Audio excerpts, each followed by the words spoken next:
Hello everyone and welcome back to the video. Today we're going to be talking about another insane meta shift that's taking place in competitive AoE2 at the moment. And it's really insane to be coming with another video about this since I made a meta shift video like 2 or 3 weeks ago talking about how skirms are actually very popular right now and we're kind of replacing archers in terms of that like extended feudal age strong unit. However, this new meta shift is actually very impactful, pretty much just as impactful as the skirm video, except it's with a different unit. It is with the cavalry archer. Now this meta shift is really important because it's popping up in a lot of games and it seems to be quite popular, and on top of that it's very effective. Now the way I make these videos is I notice these things take place. I've been playing a lot of 1v1 games recently since I've been doing a road to 3000 elo, so I'm playing like 15-20 games a day, and I'm noticing that cavalry archers are popping up very often. But noticing a popular unit is not enough to signify a meta shift. That unit has to be performing very well, and it has. Pro players are making incredible use of this unit, and I've went ahead and thought deeply about why this unit was popping up, why this meta shift is so impactful, and I'm going to come break it down for you guys in this video right now. It is also worth noting that this meta shift applies mostly to high level games simply because cavalry archers are harder to use than other units. It's a hard unit to use for many reasons. It's mobile, so it has a high ceiling. You know, it's expensive. You can only start making it in Castle Age. You have to be safe before then. There's a lot of reasons as to why this unit is difficult to use compared to some of the others, but in theory, this meta shift can apply to all ranks. So if you can make use of CA and you're able to use them to some sort of potential, then this meta shift should apply to all ranks. So the starting point of this meta shift is really just understanding that infantry openings are quite weak right now. I made a whole video on this that shows the unfortunate state of infantry at the moment, and that video really just talks about why infantry openings are not popular. This in turn makes it so archer and scout openings are pretty much the most popular, and then you have some rogue strats like, you know, fast castle all in, or some sort of infantry early rushes can be okay. They float around here or there, but for the most part we see mainly archer openings and scout openings. Now the reason why those openings, by the way, are really strong is because they are the most flexible. Archer and scout openings are the most flexible, and they lead to the most amount of variations, meaning that if you open archers or scouts, you have a bunch of different roads you can go down as the game progresses depending on what you see. It's not an opening that locks you into one unit type. You can definitely start out with one thing and then shift gears towards another, and that is definitely a viable way to play and why these openings are so popular and so effective. Now, keeping in mind the scout rush for a second, one of the main follow-ups to the scout rush is actually scouts into light cav. This is probably the main meta for the past 1 year. Scouts into light cav plus bunks. And the reason this became meta is because scouts into knights, which was the previous meta, was just hard countered by people just going light cav and monk and then using the light cav to snipe enemy monks and then monks to defend and convert the knights. This strategy or the setup with light cav monk and economy absolutely destroys any kind of early Castle Age knight play. Like any kind of early Castle Age knight play that you might see in lower levels where like 2 stable knights, 3 stable knights in early castle is very effective and very hard to deal with. At high elo, it's actually kind of a suicide mission to open very heavily into knights and try to do damage against someone who's going light cav monks and defense. It's worth noting that the knight is still an exceptional unit, and I think, you know, knight is probably one of the best units in Castle Age as a whole, but investing into that unit in early Castle Age just doesn't pay off very much. And so we can firmly establish that light cav plus monk is probably the best way to play a cav versus cav war when you're just trying to develop and pick up the relics and play towards that late game. However, due to this light cav popularity, pro players are not okay just going equal in different matchups. Sometimes they want to look for more, and this is where pro players or higher level players started going for cav archers to break this light cavalry plus monk meta. And as it turns out, CA is an excellent unit at dealing with this entire strategy. For one, it's really good at sniping monks, and it's also good at fending off light cavs and holding on its own when light cavs are running towards them. Light cav move faster, but CA tend to do more damage and can win the trades, so they'll be fine in dealing with enemy light cav. CA are also an excellent raiding unit, so while you can snipe monks and fend off light cavs, you can also raid your opponent, snipe villagers over woodlines, and if you break in, you're going to be a nightmare around his base, running around and sniping villagers. Cav archers basically do everything you need to do at that point in early castle. It helps you control the map, it fights off enemy units, it raises your opponent's economy, and lets you pick up the relics with that map control that you have. But on top of doing all that in early Castle Age, it's also an insanely good scaling unit, meaning if you just mass that up in Castle Age, you're looking at a formidable force once Imperial Age comes in and Bracer Chemistry and Heavy Cav Archers start rolling in. The unit becomes absolutely insane and is probably the best DPS backline unit you can hope for in 1v1 Arabia. And to talk about some more good news for the Cav Archer play, players also started choosing between going for 3 range aggression in early Castle Age or simply only 2 ranges and having some flexibility with a few Cav Archers and focusing mainly on economy and relics. Both approaches are quite strong, both approaches are valid, and having the choice choice between one and the other is really good for high level players, because depending on the situation, they can either choose to put a lot of pressure and go for the kill and castlage, or they can sit back, scale up with their strong scaling unit like the Cav Archer, and just control the map and pick up relics. Both of those approaches are exactly what you want to do depending on the state of the game. This means that by committing to Cav Archer play in early castlage, players have the choice between attacking with a very formidable force like Cav Archers and Mangonels, or scaling into one of the best units while getting relics and developing economy. Both of those options are incredibly strong strategies to win games consistently, and you can feel free to pick whichever one you think is best for the current scenario and current Civ matchup. This level of flexibility and power is really scary for strategy at top level. Another really important point is that when you go scouts into wall, you basically cover up your follow-up play. You cover up what you're doing after that, because you have the scouts on the field to put pressure. Your opponent can't enter your base as you wall up your base. Once you get fully walled, he now has no idea what you're doing behind those walls unless he can break in. And it's very hard to break into walls in Feudal Age. Pro players and high level players are very good at holding positions, rewalling, and even using the market wall trick to keep out any units from entering their base in Feudal Age. This makes it so you can completely block off your opponent from seeing whether you're going to go Cav Archers, or whether you're going to go Light Cav, or even whether you're going to surprise them and just go for 3 stable knights, which I mentioned isn't the best strat, but as a surprise factor, it could be good. So having all of these variations open to you after you open scouts is so deadly, and your opponent basically has no way to know what you will choose until you show him one of those units exiting your base, and by that point it could actually just be too late for your opponent. Having these variations at the tip of your fingers for pro players is probably one of the best things that we can have. In fact, pro players put themselves in position where they have the most amount of options, because that gives them strategic choices, and on top of that, it blocks their opponent from seeing what they're going to go for, allowing for some level of mind games as well. I made a whole in-depth video about this topic and variations and decision making on Patreon, so I won't go in depth here, but I will say that having options and knowing how to use them and knowing how to set them up is basically what separates high elo players from the rest. And trust me, setting up economy for 2 ranges or 3 ranges, or setting up economy for Light Cav is completely different. And so pro players being able to set up their economy and also prevent their opponent from seeing what economy set up and what units they're going to go for is just absolutely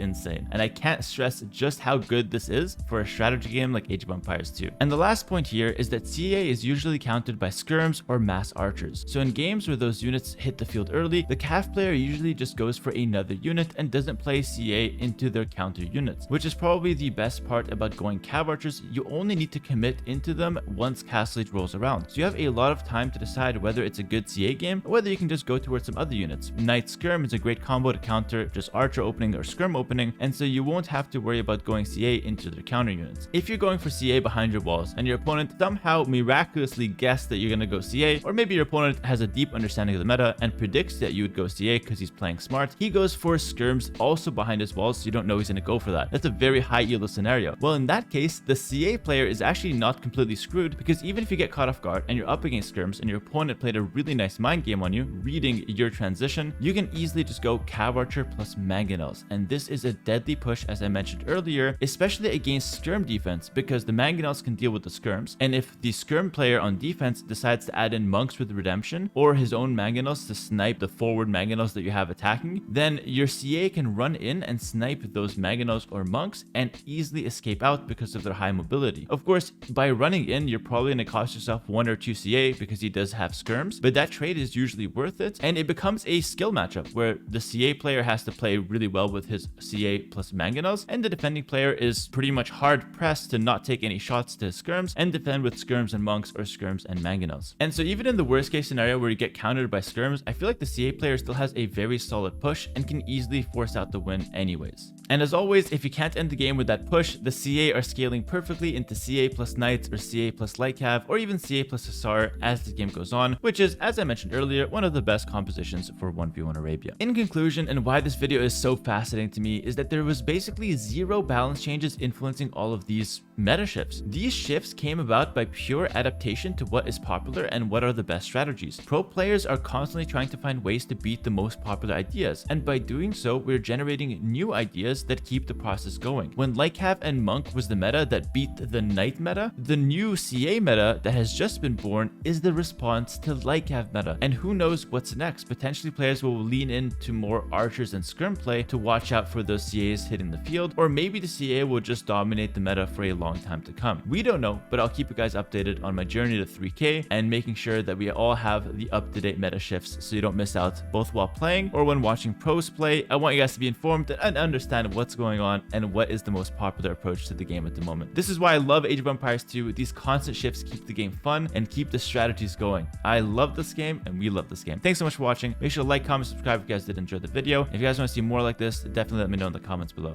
Thanks for watching. Check me out on Twitch and Patreon if you haven't already. Links in the description below, and I'll see you guys next time. Peace.